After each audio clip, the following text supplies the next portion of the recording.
ಆತ್ಮೀಯ ವಿದ್ಯಾರ್ಥಿಗಳೆಲ್ಲರಿಗೂ ಕೂಡ ನನ್ನ ನಮಸ್ಕಾರಗಳು. ಆತ್ಮೀಯ ವಿದ್ಯಾರ್ಥಿಗಳೇ ಹಾಗೂ ನನ್ನ ಸ್ನೇಹಿತರೆ, ತಮ್ಮೆಲ್ಲರಿಗೂ ಕೂಡ ನನ್ನ ಮನಪೂರ್ವಕ ನಮಸ್ಕಾರಗಳು. ಆತ್ಮೀಯ ವಿದ್ಯಾರ್ಥಿಗಳೇ, ತರಗತಿಯನ್ನು ಪೂರ್ತಿಯಾಗಿ ನೋಡ್ರಿ ಹಾಗೂ ತರಗತಿಯ ಕುರಿತು ನಿಮ್ಮ ಅಭಿಪ್ರಾಯವನ್ನು ಕಮೆಂಟ್ ಬಾಕ್ಸಲ್ಲಿ ಮಾತ್ರ ಹಾಕುವುದನ್ನು ಮರಿಬೇಡ್ರಿ. ಅದೇ ರೀತಿಯಾಗಿ ನಮ್ಮ ಚಾನಲನ್ನು ಸಬ್ಸ್ಕ್ರೈಬ್ ಮಾಡಿಕೊಡ್ರಿ, ಬೆಲ್ ಬಟನ್ ಅನ್ನು ಒತ್ತಿ ಫಾಲೋ ಆಗಿ ಅನೇಕ ತರಗತಿಗಳನ್ನು ವೀಕ್ಷಿಸಿರಿ. ಇದು 5ನೇ ತರಗತಿಯನ್ನು ಮಾಡ್ತಾ ಇದ್ದೀನಿ. 4 ಅಪ್ಲೋಡ್ ಮಾಡಲಾಗಿದೆ, ಇದು 5ನೇದು.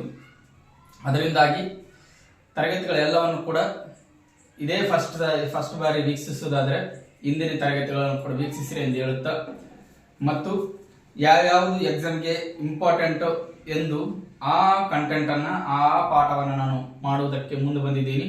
ಅದರಿಂದಾಗಿ ಇವತ್ತು ಗುಪ್ತ ಮನೆತನದ ಬಗ್ಗೆ ಅಧ್ಯಯನ ಮಾಡೋಣ. ಬನ್ನಿ ಆತ್ಮೀಯ ವಿದ್ಯಾರ್ಥಿಗಳೇ, ಗುಪ್ತರು ಅಂತ ನೋಡ್ತೀವಿ. ಗುಪ್ತ ಮನೆತನ ಅಥವಾ ಗುಪ್ತರು ಅಂತ ಕರಿತೀವಿ. ಗುಪ್ತರು ಸಾಮಾನ್ಯ ಶಕಕು ಅಥವಾ ಕ್ರಿಸ್ತ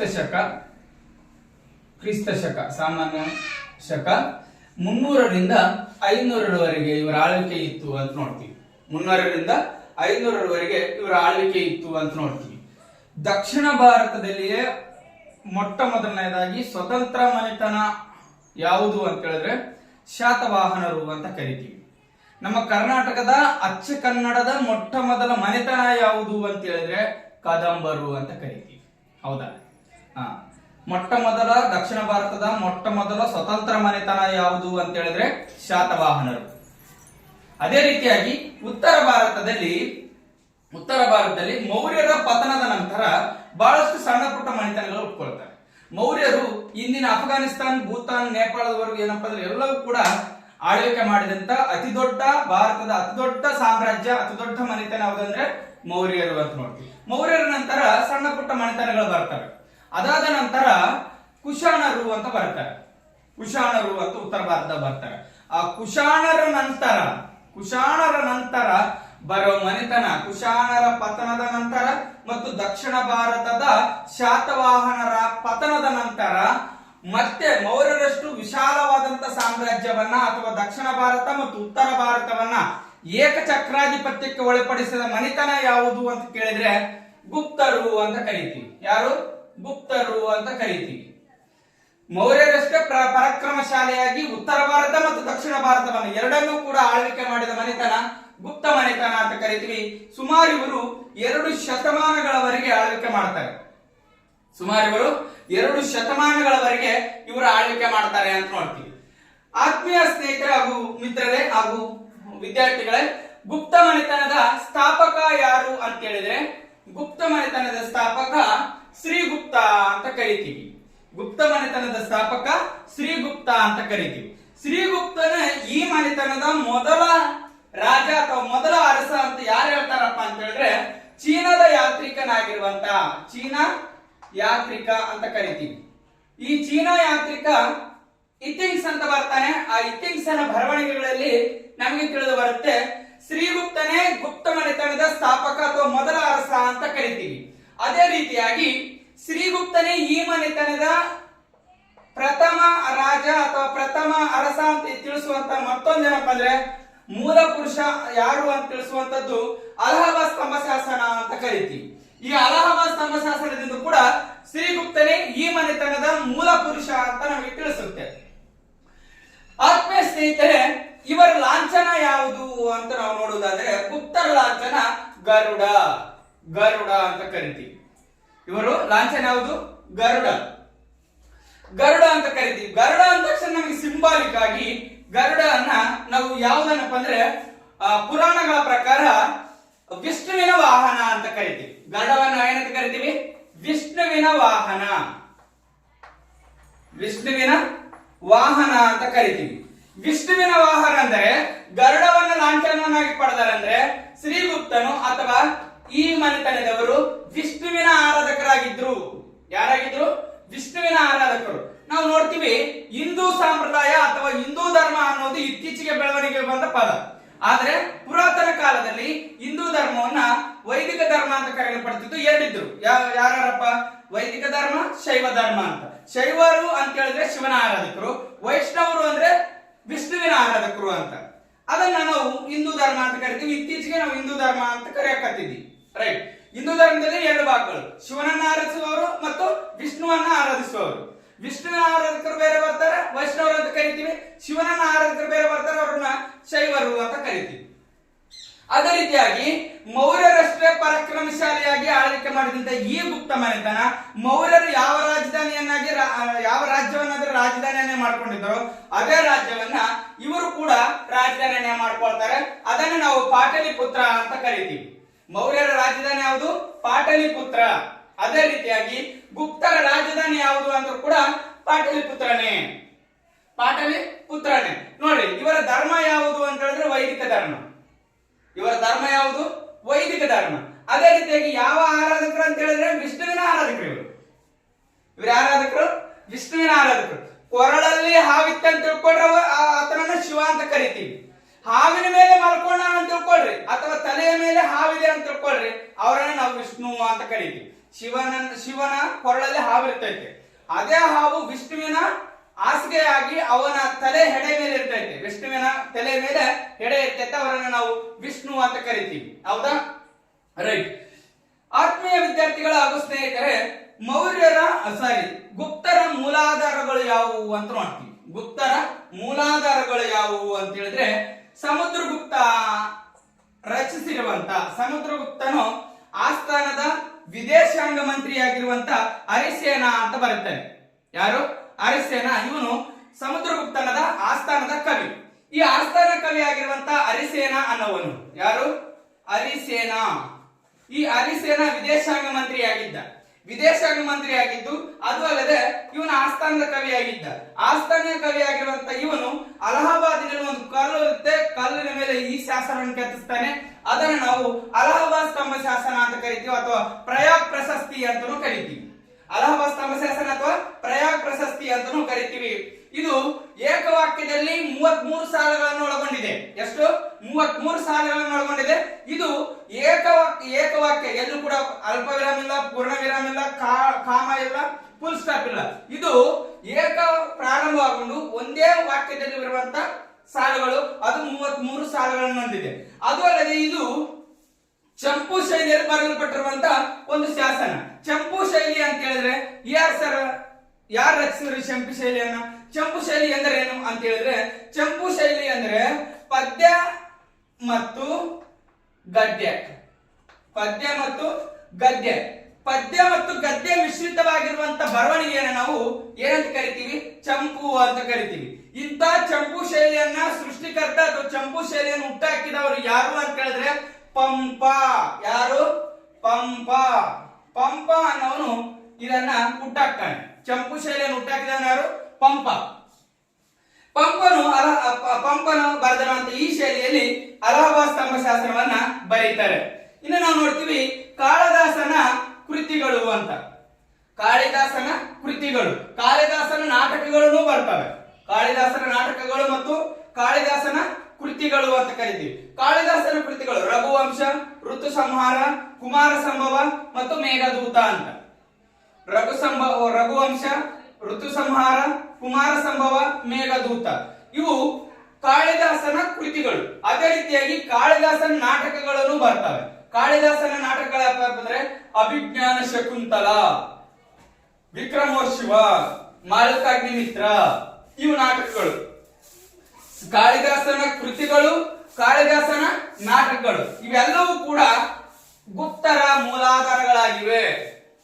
ಗುಪ್ತರ ಮೂಲಾಧಾರವಾಗಿದೆ. ಇಲ್ಲಿ ನೋಡಿ ಮತ್ತೊಂದು ಪಾಯಿಂಟ್ ನಾನು ಮಿಸ್ ಮಾಡ್ಕೊಂಡೆ.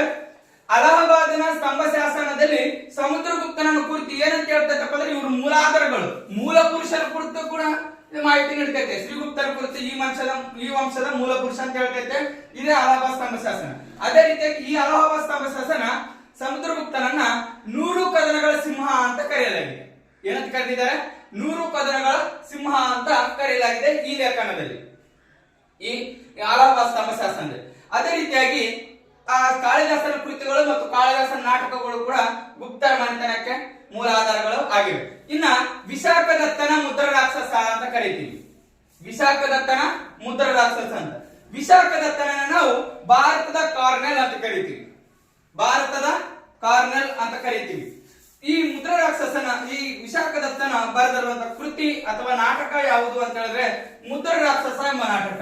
ಮುದ್ರ ರಾಕ್ಷಸ ಎಂಬ ನಾಟಕವು ಮೌರ್ಯ ಸಾಮ್ರಾಜ್ಯದ ಧನನಂದ ಮತ್ತು ಮೌರ್ಯರ ನಡುವೆ ನಡೆದಂತಹ ಕದನದ ಕುರಿತು ಕೂಡ ಮಾಹಿತಿ ನೀಡುವಂತದ್ದು ಮುದ್ರ ರಾಕ್ಷಸ.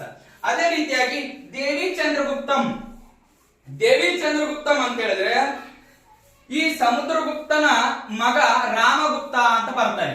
ರಾಮಗುಪ್ತನ ನಂತರ ಬರುವವನು ಯಾರಪ್ಪ ಅಂದ್ರೆ ರಾಮಗುಪ್ತನವರ ನಂತರ ಬರುವವನು ಯಾರಪ್ಪ ಅಂದ್ರೆ ಎರಡನೇ ಚಂದ್ರಗುಪ್ತ ಅಂತ, ಎರಡನೇ ಚಂದ್ರಗುಪ್ತ ಅಥವಾ ವಿಕ್ರಮಾದಿತ್ಯ ಅಂತ ಕರಿತೀವಿ. ಹೌದಾ? ಸಮುದ್ರಗುಪ್ತನ ಮಗ ರಾಮ.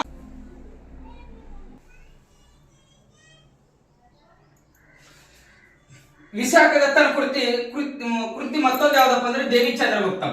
ದೇವಿ ಚಂದ್ರಗುಪ್ತಂ ಅಂತ ಹೇಳಿದ್ರೆ ವಿಶಾಖದತ್ತನ ಸಮುದ್ರಗುಪ್ತನ ಮಗ ಇರ್ತಾನೆ, ಯಾರಪ್ಪ ಅಂದ್ರೆ ರಾಮಗುಪ್ತ. ರಾಮಗುಪ್ತನ ಅಣ್ಣ ಇರ್ತಾನೆ, ಯಾರಪ್ಪ ಅಂದ್ರೆ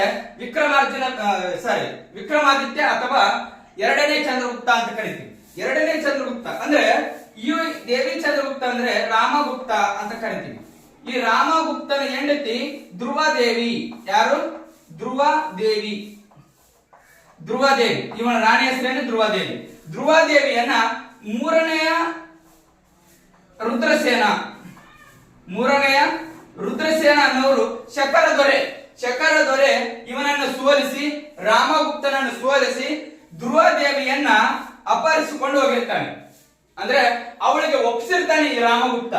ಸೋತಿರೋದ್ರಿಂದಾಗಿ ಈ ಧ್ರುವದೇವಿಯನ್ನ ಮೂರನೇ ರುದ್ರಸೇನಿಗೆ, ಶಕರ ದೊರೆಯಾಗಿರುವಂತಹ ಮೂರನೇ ರುದ್ರಸೇನಿಗೆ ಬಿಟ್ಟು ಕೊಟ್ಟಿರ್ತಾನೆ. ಯಾರನ್ನ? ಧ್ರುವದೇವಿಯನ್ನು.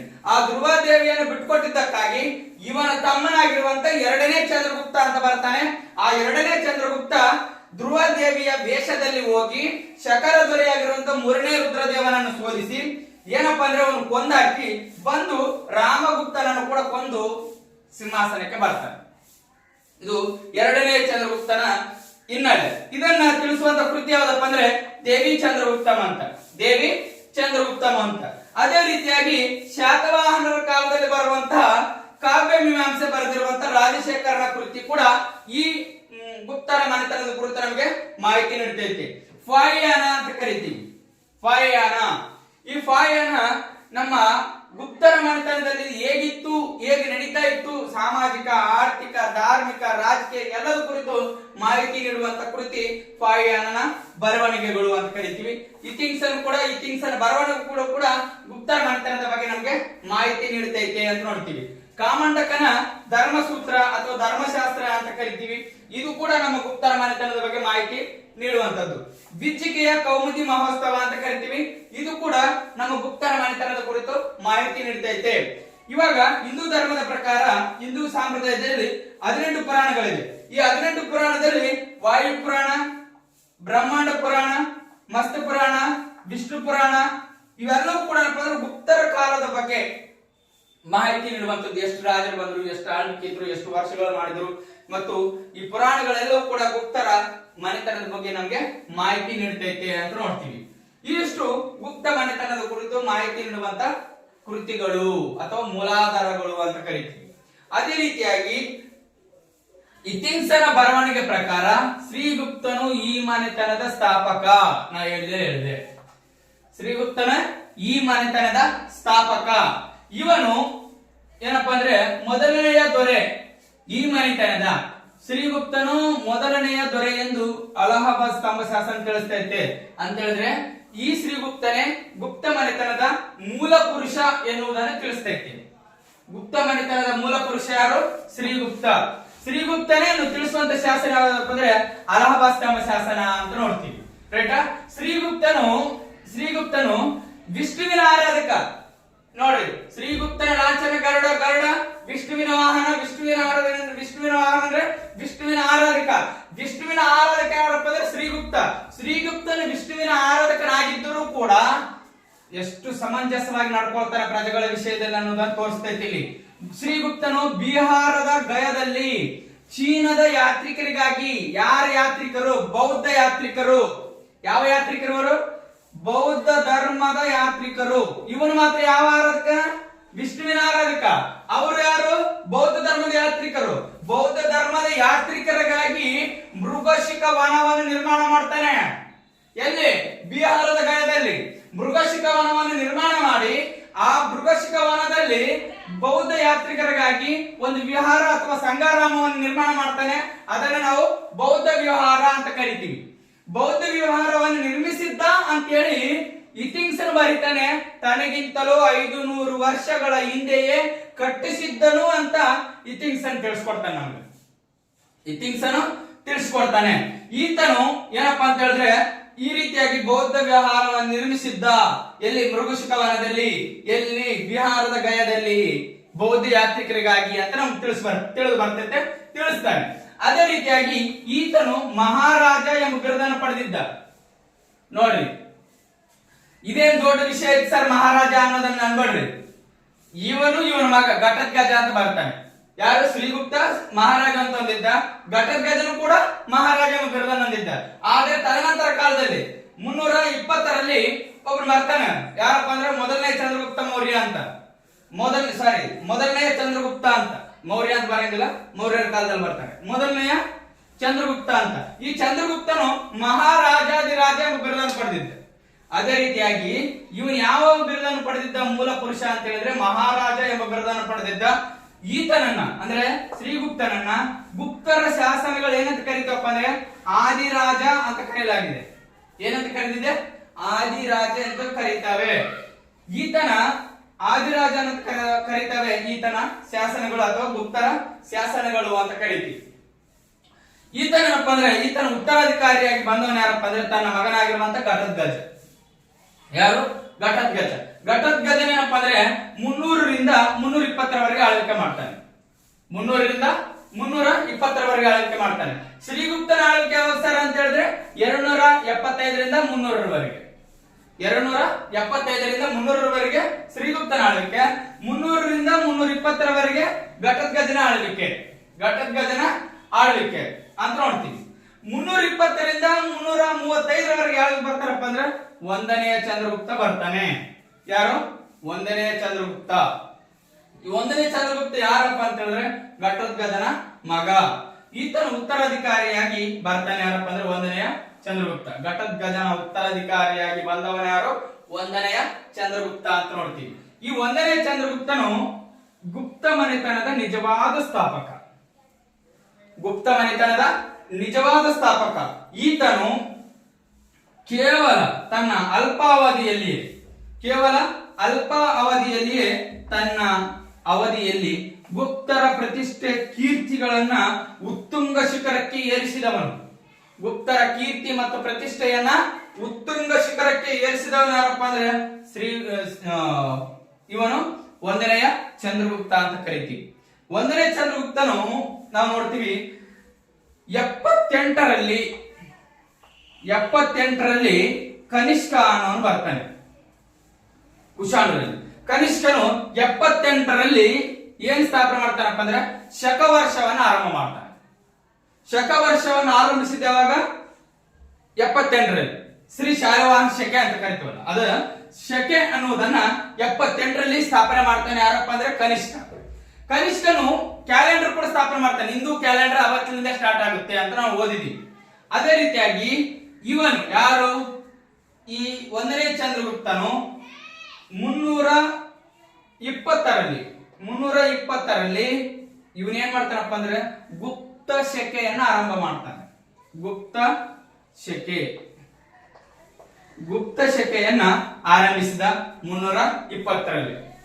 320ರಲ್ಲಿ ಗುಪ್ತ ಶಕೆಯನ್ನ ಯಾಕೆ ಆರಂಭಿಸಿದ ಸರ್ ಅಂತ ಹೇಳಿದ್ರೆ ಫೆಬ್ರವರಿ 26 320ರಲ್ಲಿ ಇವನು ಸಿಂಹಾಸನಕ್ಕೆ ಬಂದಿದ್ದ. ಫೆಬ್ರವರಿ 26 320ರಲ್ಲಿ ಇವನು ಸಿಂಹಾಸನಕ್ಕೆ ಬಂದಿದ್ದರಿಂದಾಗಿ ಗುಪ್ತ ಶಕೆಯನ್ನ ಆರಂಭ ಮಾಡ್ತಾನೆ ಅಂತ ನೋಡ್ತೀವಿ. ಇವನು ಏನ್ ಮಾಡ್ತಾನೆ ಅಂತ ಹೇಳಿದ್ರೆ ತನ್ನ ಸುತ್ತಮುತ್ತಲಿನ ವಾಕಾಟಕರು, ನಾಗರು ಮತ್ತು ಲಿಚಿ ಮನೆತನ ಇರ್ತಾವಲ್ಲ ಎಲ್ಲಾ ಸಣ್ಣ ಪುಟ್ಟ ಮನೆತನಗಳನ್ನ ನಾಗರು, ವಾಟಕರನ್ನ ಮತ್ತು ಹೂಣರನ್ನ ಗೆಲ್ತಾನೆ. ತದನಂತರ ಕಾಲದಲ್ಲಿ ಇವನು ಪ್ರತಿಷ್ಠೆಯನ್ನು ಇಮ್ಮಡಿಸುವಂತ ಸಂದರ್ಭದಲ್ಲಿ ಲಿಚ್ವಿ ಮನೆತನ ಅನ್ನೋದು ಪ್ರತಿಷ್ಠೆ ಮನೆತನ. ಲಿಚ್ವಿ ಮನೆತನದ ಆಗಿನ ಕಾಲದ ಗಣರಾಜ್ಯಗಳಲ್ಲಿ ಪ್ರತಿಷ್ಠಿತ ಗಣರಾಜ್ಯ ಯಾವುದಂದ್ರೆ ಲಿಚ್ವಿ ಮನೆತನ. ಈ ಲಿಚ್ವಿ ಮನೆತನದ ಮಗಳನ್ನ, ರಾಣಿಯನ್ನ, ಕುಮಾರದೇವಿಯನ್ನ ವಿವಾಹವಾಗ್ತಾನೆ. ಲಿಚ್ವಿ ಮನೆತನದ ಕುಮಾರದೇವಿಯನ್ನ ವಿವಾಹವಾಗ್ತಾನೆ. ಯಾರು ಅಂತ ಹೇಳಿದ್ರೆ 1ನೇ ಚಂದ್ರಗುಪ್ತ. ಈ 1ನೇ ಚಂದ್ರಗುಪ್ತನು ಯಾವಾಗ ಲಿಚ್ವಿ ಮನೆತನದ ರಾಜಕುಮಾರಿ ಕುಮಾರದೇವಿಯನ್ನು ವಿವಾಹವಾದ್ನೋ ಇವನ ಪ್ರತಿಷ್ಠೆ ಮತ್ತಿಷ್ಟು ಇಮ್ಮಡಿಸುತ್ತೆ. ಅತ್ಯಂತ ಪರಾಕ್ರಮಶಾಲಿ ಆಗ್ಬಿಡ್ತಾನೆ. ಯಾವ ರೀತಿಯಾಗಪ್ಪ ಅಂದ್ರೆ ಇವನಿಗೆ ಬಂಗಾರ, ಆಸ್ತಿ, ಭೂಮಿ ಬಳಬಳೆಯಾಗಿ ತರ್ತಾಳೆ ಯಾರು? ಕುಮಾರದೇವಿ. ಅದರಿಂದಾಗಿ ಇವನು ಅವಳ ಹೆಸರಿನ ಮೇಲೆ ಚಿನ್ನದ ನಾಣ್ಯಗಳನ್ನು ಬಿಡುಗಡೆ ಮಾಡ್ತಾನೆ. ಏನ್ ಮಾಡ್ತಾನೆ ಇವ? ಚಿನ್ನದ ನಾಣ್ಯಗಳನ್ನ ಬಿಡುಗಡೆ ಮಾಡಿದ. ಚಿನ್ನದ ನಾಣ್ಯಗಳನ್ನ ಮೊಟ್ಟ ಮೊದಲನೇದಾಗಿ ಬಿಡುಗಡೆ ಮಾಡಿದವರಪ್ಪ ಅಂದ್ರೆ ಕುಶಾಣರು. ಅದೇ ರೀತಿಯಾಗಿ ಅದೇ ಚಿನ್ನದ ನಾಣ್ಯಗಳನ್ನ ರಾಣಿಯ ಹೆಸರಿನ ಮೇಲೆ ಹೊರಡಿಸಿದವನು ಯಾರಪ್ಪ ಅಂದ್ರೆ ಭಾರತದಲ್ಲಿ ಮೊಟ್ಟ ಮೊದಲನೇ ರಾಜ ಚಂದ್ರಗುಪ್ತ. 1ನೇ ಚಂದ್ರಗುಪ್ತ ತನ್ನ ರಾಣಿಯ ಹೆಸರಿನ ಮೇಲೆ ಚಿನ್ನದ ನಾಣ್ಯಗಳನ್ನ ಹೊರಡಿಸಿದ ರಾಜ ಯಾರು ಅಂತ ಕೇಳಿದ್ರೆ 1ನೇ ಚಂದ್ರಗುಪ್ತ. ಈ 1ನೇ ಚಂದ್ರಗುಪ್ತ ಏನು ಚಿನ್ನದ ನಾಣ್ಯವನ್ನು ಹೊರಡಿಸಿದ್ನಲ್ಲ, ಲಿಚ್ವಿ ಕುಲದ ಮನೆತನದ ಮಗಳು ಅಂತ, ಲಿಚ್ವಿ ದೌಹತ್ರಿ ಅಂತ ಅದರ ಮೇಲೆ ಬರೀತಾನೆ. ಲಿಚ್ವಿ ಮನೆತನದ ಮಗಳು ಅಂತ. ಈ ಕುಮಾರದೇವಿ ಬಂದಂತ ಸಂದರ್ಭದಲ್ಲಿ ಚಿನ್ನದ ನಾಣ್ಯವನ್ನು ಹೊರಡಿಸಿ ಒಂದು ಕಡೆ ಕುಮಾರದೇವಿಯನ್ನ ಮಹಾದೇವಿ ಅಂತ ಕರೀತಾನೆ. ಮಹಾದೇವಿ ಅಂತ ಒಂದ್ ಕಡೆ ಬರೆಸಿದ್ರೆ, ಮತ್ತೊಂದು ಬದಿಗೆ ಏನಂತ ಬರೆಸ್ತಾನಪ್ಪ ಅಂದ್ರೆ ಕುಮಾರದೇವಿ ತನ್ನ ಗಂಡನಿಗೆ ಅಂದ್ರೆ ಚಂದ್ರಗುಪ್ತನಿಗೆ ಉಂಗುರವನ್ನು ತೊಡಿಸುತ್ತಿರುವ ಚಿತ್ರ ಇರುವುದನ್ನು ನಾವು ಕಾಣ್ತೀವಿ. ಕುಮಾರದೇವಿ ಈ ಚಿನ್ನದ ನಾಣ್ಯದಲ್ಲಿ ನೋಡ್ತೀವಿ. ಅವಳ ಹೆಸರಿನ ಮೇಲೆ ಚಿನ್ನ ನಾಣ್ಯವನ್ನು ನೋಡಿಸಿದ, ಒಂದು ಕಡೆ ಉಂಗುರವನ್ನು ತೊಡಿಸುವ ಚಿತ್ರವಿದೆ, ಮತ್ತೊಂದು ಕಡೆ ಕುಮಾರದೇವಿಯನ್ನು ಮಹಾದೇವಿ ಅಂತ ಕರೆದ. ಇವನು ಈ ರೀತಿಯಾಗಿ ಚಿನ್ನದ ನಾಣ್ಯವನ್ನು ಹೊರಡಿಸಿದ ಮೊದಲನೇ ದೊರೆ ಯಾರಪ್ಪ ಅಂದ್ರೆ ಭಾರತದಲ್ಲಿ ಚಂದ್ರಗುಪ್ತ. 1ನೇ ಚಂದ್ರಗುಪ್ತ ಅಂತ ನೋಡ್ತೀವಿ. ಹೌದಾ? ಈ ರೀತಿಯಾಗಿ ಬಹಳ ಪ್ರತಿಷ್ಠತೆಯನ್ನ ಪಡಿತಾನೆ. ಇವನು ನಿಜವಾದ ಸ್ಥಾಪಕ ಅಂತ ಕರಿತೀವಿ. ಬಹಳಷ್ಟು ಇಮ್ಮಡಿಸುತ್ತೆ ಇವನ ಪ್ರತಿಷ್ಠೆ ಅಂತ ನೋಡ್ತೀವಿ. ಇನ್ನ ಪುರಾಣಗಳ ಪ್ರಕಾರ ಮಗಧ, ಬಿಹಾರ ಮತ್ತು ಅಯೋಧ್ಯ, ಪ್ರಯಾಗ ಇವಿಷ್ಟೇನಪ್ಪ ಅಂದ್ರೆ ಈತನು ಗೆದ್ಕೊಳ್ತಾನೆ. ಸಾಮ್ರಾಜ್ಯದ ಗಡಿಗಳು ಅಂತ ಕರಿತೀವಿ. ಇಲ್ಲಿ ನೋಡ್ರಿ ಮತ್ತೊಂದು ನಾ ಹೇಳ್ತಾ ಇದ್ದೀನಿ. ಇವನು ಗುಪ್ತ ಶಕೆಯನ್ನು ಆರಂಭಿಸಿದ 320ರಲ್ಲಿ ಗುಪ್ತ ಶಕೆಯನ್ನು ಆರಂಭಿಸಿದ್ನಲ್ಲ, ಅದು ಮುಂದೆ ವಲ್ಲಭಿ ಶಕೆ ಅಂತಾನೂ ಕರೀತಾರೆ. ಮುಂದೆ ಅದನ್ನ ಏನಂತ ಕರೀತಾರೆ? ವಲ್ಲಭಿ ಶಕೆ ಅಂತ ಕರೀತಾರೆ. ಈ ಚಂದ್ರಗುಪ್ತ ಮೌರ್ಯನು ತಾನು ಬದುಕಿರುವಾಗಲೇ ಏನಪ್ಪಾ ಅಂದ್ರೆ 4 ಮಕ್ಕಳಿದ್ರು. ಆ ಮಕ್ಕಳಲ್ಲಿ ಅತ್ಯಂತ ಜನಪ್ರಿಯವಾದಂತ ವ್ಯಕ್ತಿ ಯಾರಪ್ಪ ಅಂದ್ರೆ ಸಮುದ್ರಗುಪ್ತ. ಆ ಸಮುದ್ರಗುಪ್ತನೇ ಸಿಂಹಾಸನಕ್ಕೆ ಬರಬೇಕು ಅಂತ ಇವನ ಆಸೆ ಆಗಿತ್ತು. ಆದ್ರೆ ಆಸ್ಥಾನದ ಕವಿಗಳನ್ನ ಎಲ್ಲರನ್ನ ಸಭೆ ಕರೆದು, ಮಂತ್ರಿಗಳ ಎಲ್ಲರನ್ನ ಸಭೆ ಕರೆದು ಆ ಸಭೆಯಲ್ಲಿ ತನ್ನ ಉತ್ತರಾಧಿಕಾರಿಯ ಬಗ್ಗೆ ಪ್ರಸ್ತಾಪ ಮಾಡ್ತಾನೆ. ಆ ಪ್ರಸ್ತಾಪದಲ್ಲಿ ಯಾರಿಗೆ ಜನಪ್ರಿಯವಾಗಿ ಓಟ್ ಬೀಳ್ತಾವಪ್ಪ ಅಂತ ಹೇಳಿದ್ರೆ ಸಮುದ್ರಗುಪ್ತನನ್ನ ಏಕಾಗ್ರತವಾಗಿ ಆಯ್ಕೆ ಮಾಡ್ತಾರೆ. ಎಲ್ಲರ ಬಾಯಿಂದಲೂ ಕೂಡ ಸಮುದ್ರಗುಪ್ತನೇ ನಿನ್ನ ಉತ್ತರಾಧಿಕಾರಿ ಆಗ್ಲಿ ಅಂತ ಎಲ್ಲರೂ ಬಯಸ್ತಾರೆ. ಅದರಿಂದಾಗಿ ಕಣ್ಣೀರನ್ನು ಸುರಿಸುತ್ತಾ, ಆನಂದ ಬಾಷ್ಪಗಳನ್ನು ಸುರಿಸುತ್ತಾ ತನ್ನ ಮಗನನ್ನು ಆಶೀರ್ವದಿಸ್ತಾನೆ. ಜಗತ್ತನ್ನ ಆಳುವಂತ ವ್ಯಕ್ತಿ ನೀಯಾಗುವಂತ ಆಶೀರ್ವಾದ ಮಾಡ್ತಾನೆ 1ನೇ ಚಂದ್ರಗುಪ್ತ. ಯಾರಿಗಂತ ಹೇಳಿದ್ರೆ ತನ್ನ ಮಗನಾಗಿರುವಂತ ಸಮುದ್ರಗುಪ್ತನಿಗೆ. ಈ ಸಮುದ್ರಗುಪ್ತನ ಮೂಲ ಹೆಸರೇ ಕಚ ಅಂತ ಕರೀತೀವಿ. ಆ ಕಚನ ಕುರಿತು ಮತ್ತು ಸಮುದ್ರಗುಪ್ತನ ಜೀವನ ಮತ್ತು ಸಾಧನೆಗಳ ಕುರಿತು ಮುಂದಿನ ತರಗತಿಯಲ್ಲಿ ಅಧ್ಯಯನ ಮಾಡೋಣ ಅಂತ ಹೇಳುತ್ತಾ ಇಲ್ಲಿಗೆ ನನ್ನ ತರಗತಿಯನ್ನು ಮುಗಿಸುತ್ತೇನೆ. Thank you so much.